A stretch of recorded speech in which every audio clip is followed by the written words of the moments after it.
I told your mom, I told your dad. Are you out of your mind or what? But I can't live there. I can't. I can't take it anymore. You understand? I'm not going to live in this bedroom the rest of my life. I'm not happy there. So you know what? I'm leaving. He can kiss my ass. If he wants to live there, he can stay there without me. I'm going to leave. Maybe we should just get divorced. Those were the words Jenny had spent years believing Sumit would never say. Because after everything they had survived together, from family rejection and painful separations to impossible decisions that almost destroyed them more than once, divorce was supposed to be the one ending neither of them would ever willingly choose. But this time, Jenny did not scream, argue, or demand that Sumit take it back, because she simply stared at him for several long seconds, walked into the bedroom, pulled an old suitcase from the closet, and began placing her clothes inside as Sumit stood in the doorway trying to convince himself she was only trying to scare him. Then Jenny looked directly at him and quietly said, "I'm going back to America." That was the moment Sumit's anger began disappearing. Because Jenny was not threatening to leave anymore, she was packing like someone who had already made the decision. And what Sumit still did not understand was that the argument had not really started that afternoon. Because this fight had been building underneath their marriage for years. The strangest part about the argument was how ordinary the beginning seemed. Because there was no shocking discovery, no secret message, and no dramatic betrayal waiting to be exposed. It started with money, responsibilities, and another conversation about what their future was supposed to look like. But within minutes, both Jenny and Sumit were talking about things that had absolutely nothing to do with the original disagreement. Sumit had been feeling pressure from every direction. Because his family still expected certain things from him, Jenny expected security from their marriage, their financial situation required constant planning, and every conversation about the future seemed to remind him that eventually he would have to make another decision that disappointed somebody. Jenny could see the tension building inside him, but from her perspective, Sumit had spent years telling her that everything would eventually become easier once they were finally together. She had believed him through almost every stage of their relationship. She believed him when their future looked impossible. She believed him when his family refused to accept their relationship. And she continued believing that once they finally fought through all of those obstacles, they would eventually reach a point where they could simply enjoy the life they had worked so hard to create. Instead,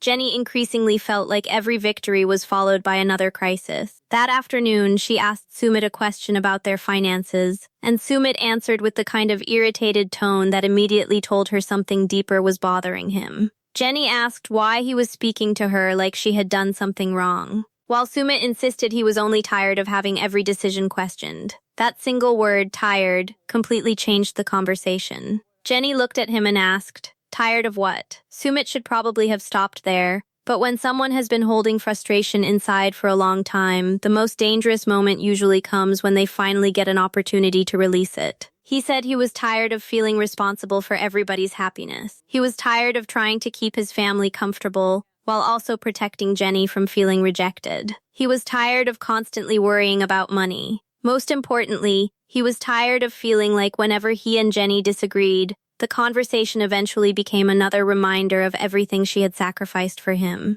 Jenny immediately became defensive, because from her perspective, those sacrifices were not imaginary weapons she pulled out whenever she wanted to win an argument. They were real. She had changed her entire life because she believed in their relationship, and she could not understand why mentioning that reality suddenly made Sumit feel attacked. "So I'm not allowed to talk about what I gave up?" Jenny asked. Sumit told her that was not what he meant, but the conversation was already moving somewhere neither of them could easily control. Jenny reminded him that she had left behind familiarity, comfort, family, and the life she understood because Sumit had convinced her they belonged together. Sumit responded that he knew all of that, because he had heard it hundreds of times, and that sentence hit Jenny harder than he expected. To Sumit it meant, "I understand your sacrifice." To Jenny, it sounded like, "I'm tired of hearing about everything you did for me." That difference matters, because couples rarely explode only because of the exact words being spoken in one argument. They explode because one person hears a sentence through years of disappointment,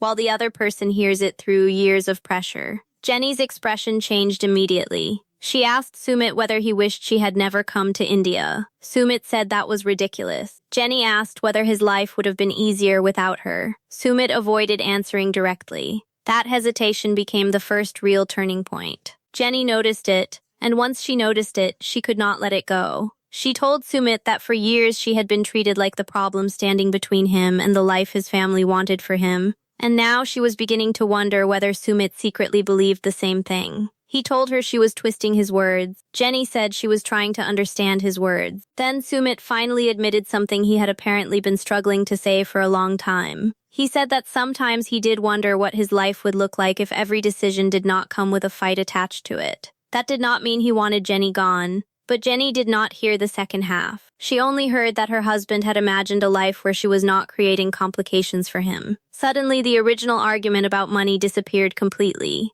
Jenny asked whether Sumit regretted choosing her. Sumit said he regretted how difficult everything had become. Jenny asked again whether he regretted choosing her. Sumit became frustrated because she wanted a simple yes or no answer to something he believed was much more complicated. That only made Jenny more suspicious. When someone loves you but refuses to say they would choose you again, the silence begins answering the question for them. Sumit finally told Jenny that loving someone did not automatically make every part of life easier. Jenny agreed, but she reminded him that she had never asked for easy. She had asked for commitment. She had asked Sumit to choose their marriage even when outside pressure became unbearable. According to Jenny, she had spent years proving she was willing to do that, while Sumit still seemed to be negotiating with the decision. That accusation triggered something in him. Sumit reminded Jenny that he had also paid a price for their relationship. Because he had endured conflict with his family, judgment from people around him, financial stress, and years of being told that the marriage could never work.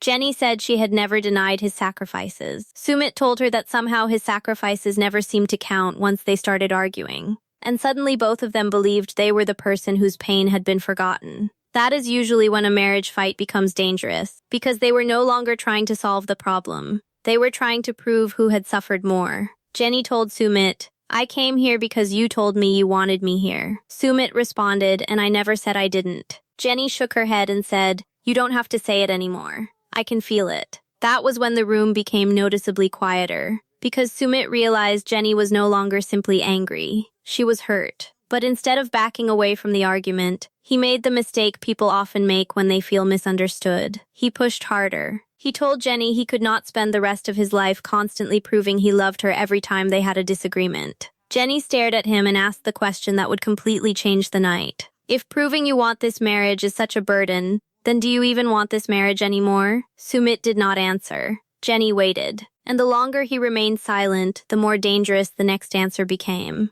Jenny asked again, but this time there was no anger in her voice. "Do you still want to be married to me?" Sumit looked away. That reaction frightened Jenny more than shouting would have, because after everything they had survived together, she expected one answer to come automatically. Yes, instead, Sumit told her he did not know what she wanted him to say. Jenny said she was not asking him to say anything complicated. She wanted the truth. That was when Sumit finally lost the emotional control he had been trying to maintain. He told Jenny that maybe love was no longer enough to solve what kept happening between them. Because every few months they seemed to return to the same arguments, the same resentment, and the same fear that one of them had sacrificed more than the other. Jenny said couples fight. Sumit agreed. Then he said their fights did not feel normal anymore. He said every disagreement made him feel like their entire relationship was suddenly back on trial, where he had to defend decisions he made years ago while Jenny had to defend why she was still in India. Jenny immediately asked, "Then what are you saying?" Sumit hesitated. This was the final moment when he could have changed direction. He could have said they needed space. He could have said they needed time. He could have said they needed to calm down before either of them said something they could not undo. Instead, Sumit looked at Jenny and said, "Maybe we should just get divorced." Jenny froze. The expression on her face changed so quickly that even Sumit appeared surprised by the impact of his own words. For years, their relationship had survived, because both of them operated with one basic assumption. Whatever happened, they would eventually fight their way back toward each other. Family pressure had not ended them. Distance had not ended them. Judgment had not ended them. Even moments when their future looked completely impossible had not convinced Jenny to walk away. But divorce was different because this was not another outside force trying to separate them. This was Sumit introducing the possibility himself. Jenny quietly asked him whether he meant it. Sumit said he was frustrated. Jenny repeated the question. Did you mean it? Sumit told her he did not know anymore. And somehow that answer was even worse. If Sumit had immediately apologized, Jenny could have dismissed the comment as something cruel said during an emotional moment. But I don't know meant the possibility had existed somewhere inside him before the argument. Jenny stared at him for several seconds without saying anything. Then she walked away. Sumit initially assumed she was going into the bedroom because she wanted space. He remained where he was, still angry enough to believe that eventually Jenny would return and continue the argument. Then he heard the closet door open. A few moments later, he heard the unmistakable sound of a suitcase being dragged across the floor. Sumit walked toward the bedroom and stopped in the doorway. Jenny had placed the suitcase on the bed. She opened it without looking at him. Sumit asked what she was doing. Jenny responded, "Exactly what you asked me to do." Sumit told her he had never asked her to leave. Jenny finally turned around. "You asked for a divorce. Where exactly do you think I'm supposed to go?" That question immediately changed the balance of power. Only minutes earlier, Sumit had been the person introducing the possibility of ending the marriage. Now Jenny was treating his words like a decision that had already been made, and suddenly he did not look nearly as certain. Jenny began with her clothes, carefully folding them instead of throwing everything into the suitcase in anger, and that calmness made the situation feel more serious. Sumit would almost have preferred yelling. Yelling would have meant Jenny still wanted to fight. This looked like surrender. He stood near the bedroom door and told her she was overreacting. Jenny ignored him. She opened another drawer. Sumit repeated that he had spoken during an argument and that she did not need to turn one sentence into a life-changing decision. Jenny finally responded that the sentence became life-changing the moment he chose to say it. She told him, "You wanted your freedom. Now you have it." Sumit immediately corrected her and said he never said he wanted freedom from her. Jenny asked what divorce was supposed to mean if not freedom from the marriage. Sumit had no good answer. Jenny continued packing. The clothes were easy. Then came the things that made the situation personal. Her documents, important paperwork, medication, photograph, small possessions she had collected during their life together. Suddenly, Sumit was watching years of their marriage disappear into one suitcase piece by piece. He asked whether she was seriously planning to leave India because of one fight. Jenny said this was not one fight. That response stopped him. She told Sumit this argument had simply forced her to confront something she had avoided admitting for a long time. She had spent so much energy proving she belonged in his life that she had never stopped asking whether she still felt wanted there. Sumit insisted she was wanted. Jenny looked around the room and asked why she constantly had to question it. That was another moment when Sumit could have simply told her to stop packing. But pride is strange. Sometimes people become so focused on not appearing weak that they watch the thing they desperately want start slipping away. Sumit told Jenny he would not beg her to stay if she had already decided to leave. Jenny nodded and continued folding. That reaction clearly surprised him. He had expected the statement to provoke her.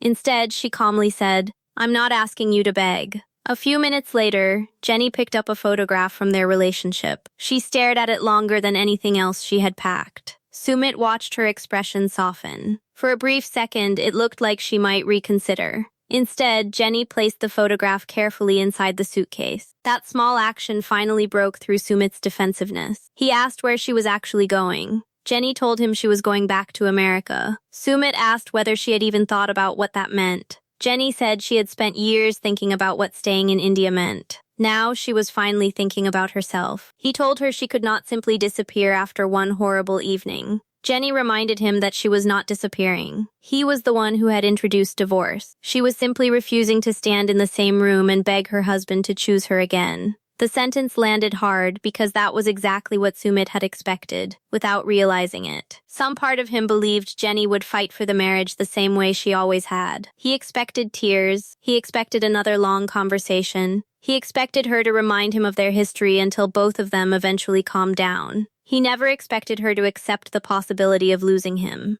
That is where the emotional power changed completely. The person who first threatens the ending often feels in control until the other person says, "Okay," then suddenly, the ending becomes real. Sumit stepped closer and told Jenny to slow down. Jenny asked why. He said decisions made during emotional moments could cause permanent damage. Jenny laughed bitterly and told him that was exactly why he should have thought before saying divorce. Sumit apologized for the way he said it, but Jenny immediately caught the wording. The way you said it? She wanted to know whether he regretted the words or simply regretted how they came out. Again, Sumit hesitated. Again, Jenny noticed. She zipped one compartment of the suitcase. Sumit told her their marriage deserved more than a reaction based on one conversation. Jenny agreed. She said their marriage deserved a husband who knew whether he wanted to remain married. The silence returned. Then Jenny's phone vibrated. Sumit asked who she was talking to. Jenny told him she was checking travel arrangements. That was when his face changed.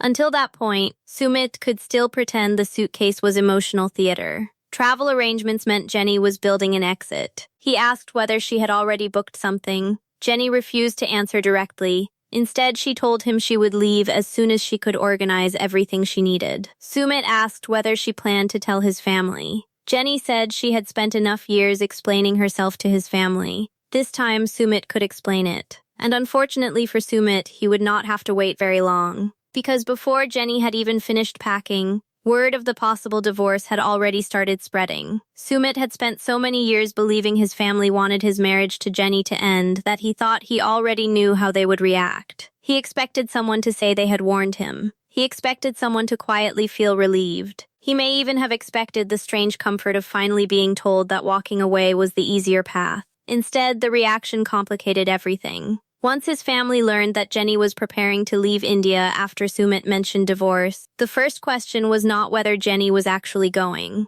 The first question was whether Sumit understood what he had just done. That irritated him immediately. After years of family resistance, he could not understand why anybody was suddenly concerned about protecting the same marriage they had once struggled to accept. Sumit argued that nobody knew what happened between him and Jenny privately. That was true. But one family member pointed out something he did not want to hear. Whatever anyone thought about Jenny, she had stayed. She had stayed through humiliation. She had stayed through uncertainty. She had stayed when leaving would have been easier. And now, after everyone else had spent years questioning whether the relationship could survive, Sumit might become the person who finally ended it. That observation hit him differently. For years, Sumit had framed himself and Jenny as a team fighting against outside pressure. Even when they disagreed, the story of their relationship was always the same. They survived because they chose each other. If Jenny left now, Sumit could no longer blame family pressure or circumstances. He would have to admit his own words may have pushed her out the door.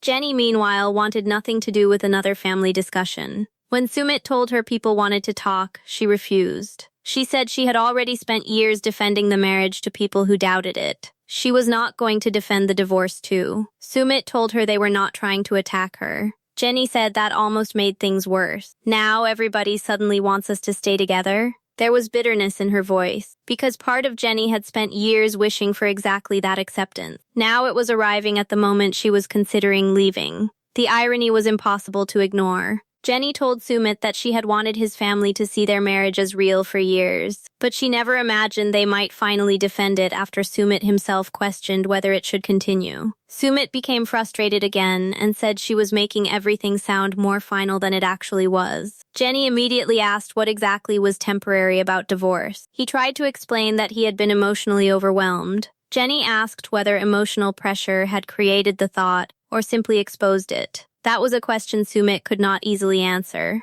And this is where the conflict became much deeper than who started the argument. Jenny did not simply want an apology. She wanted certainty. She wanted Sumit to look at her and say that ending their marriage was completely unacceptable to him. But Sumit seemed afraid to make another promise while he was still frustrated about the problems underneath the relationship. From his perspective, saying "I never want a divorce" without addressing those problems would only reset the clock until the next explosion. From Jenny's perspective, hesitation meant he was leaving one foot outside the marriage. Neither interpretation was entirely irrational. That is what made the situation so difficult. Sumit's family began questioning whether he was focusing too much on temporary frustration and not enough on what his life would actually look like if Jenny disappeared from it. Someone asked him to imagine waking up the next morning and realizing she was not in the apartment anymore. Imagine walking past the places where her belongings used to be. Imagine not hearing her voice. Imagine Jenny landing in America and beginning to rebuild a life where he was no longer part of her daily decisions. Sumit tried to dismiss the exercise. Then he walked back into the bedroom.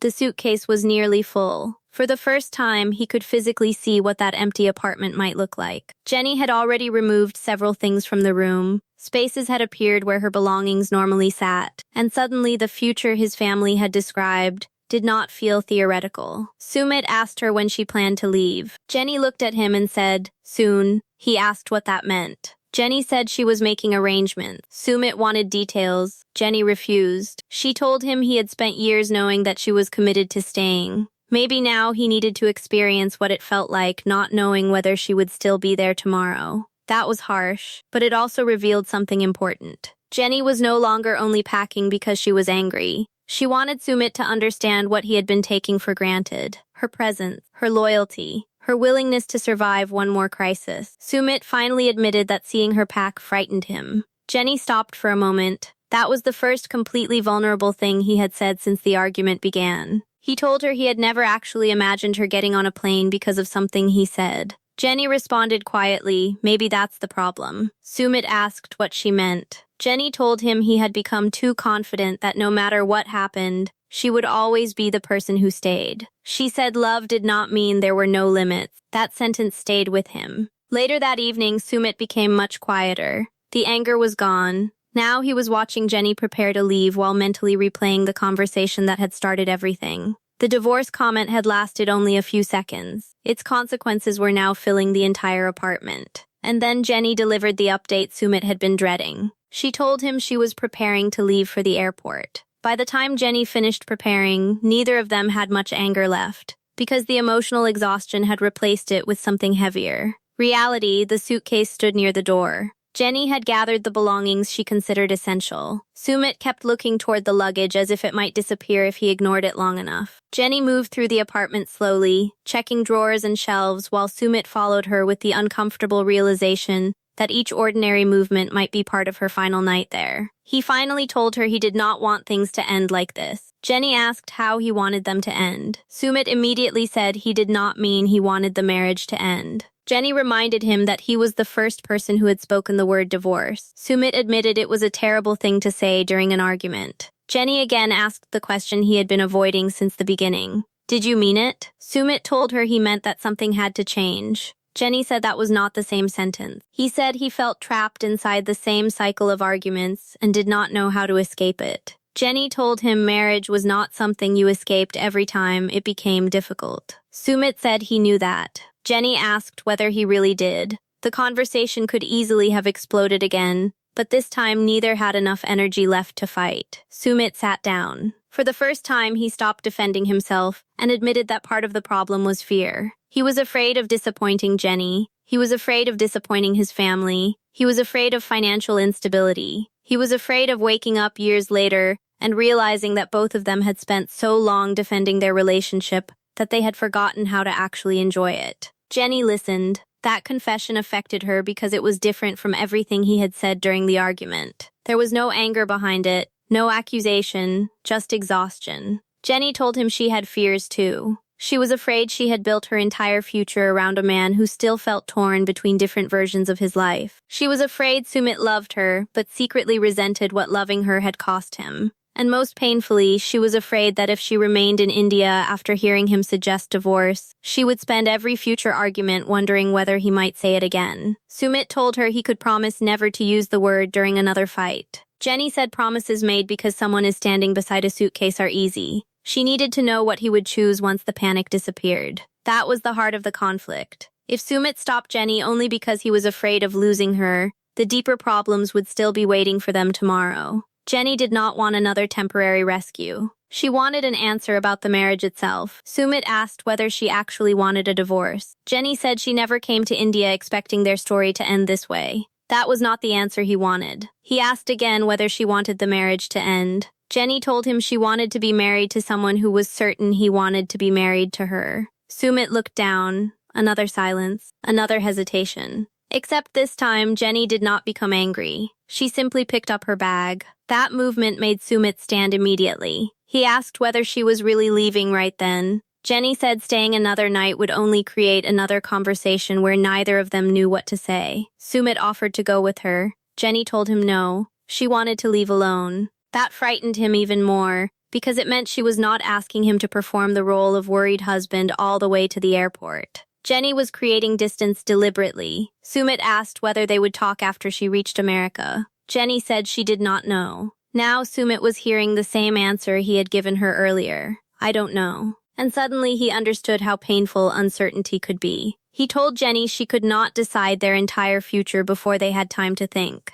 Jenny said she was not deciding their future. She was giving both of them the space to discover whether there was still a future worth fighting for. That distinction mattered. Jenny was not saying she would never return. She was saying she would no longer remain simply because she had already invested so much. For years, their history had been the reason they kept pushing forward. Now Jenny seemed ready to ask a much harder question. If they met today, carrying all the knowledge and all the pain they had accumulated, would they still choose each other? Sumit looked at the suitcase again. He asked how long Jenny planned to stay in America. Jenny said she had no timeline. A week would have sounded temporary. A month would have sounded frightening, but manageable. No timeline sounded like a completely open ending. Sumit told her that once she left, everything could change. Jenny said everything had already changed the moment he suggested divorce. He apologized again. This time, Jenny accepted the apology. But accepting an apology was not the same as unpacking the suitcase. That seemed to surprise Sumit. Sometimes we expect forgiveness to erase consequences immediately.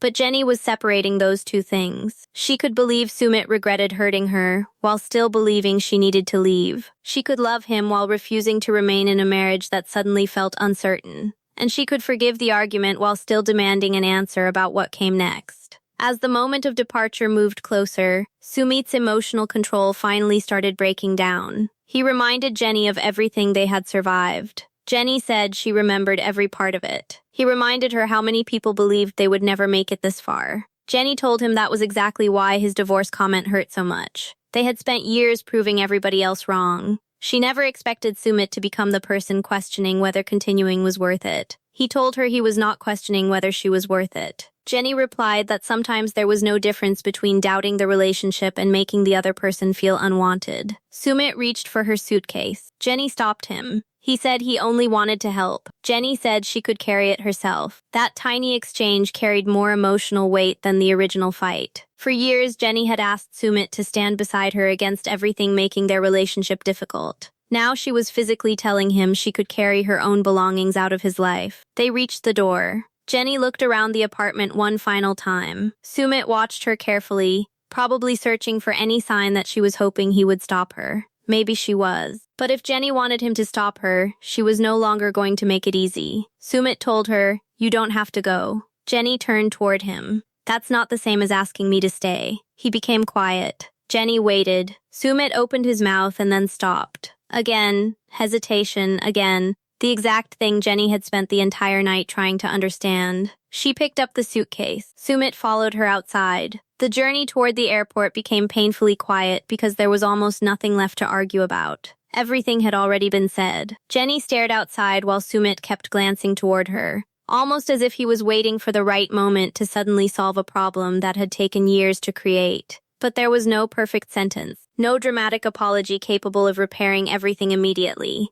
By the time they reached the point where Jenny would have to continue without him, the reality became impossible to ignore. This might actually be goodbye. Jenny turned toward Sumit one final time. Her anger was gone. That almost made the moment worse. She looked tired, heartbroken, and strangely calm. Then she asked him the one question Sumit had been avoiding since the suitcase first opened. "If I leave today, are you ever coming after me?" Sumit stared at her. Jenny waited. For once, she was not reminding him what she sacrificed. She was not arguing with his family. She was not defending their history. She was asking Sumit to make one decision entirely on his own. Would he choose her again if choosing her required another fight, another sacrifice, and another uncertain future? Sumit looked at Jenny, then toward the suitcase beside her, while the weight of everything they had survived seemed to sit between them. He finally started to answer, and Jenny did not move.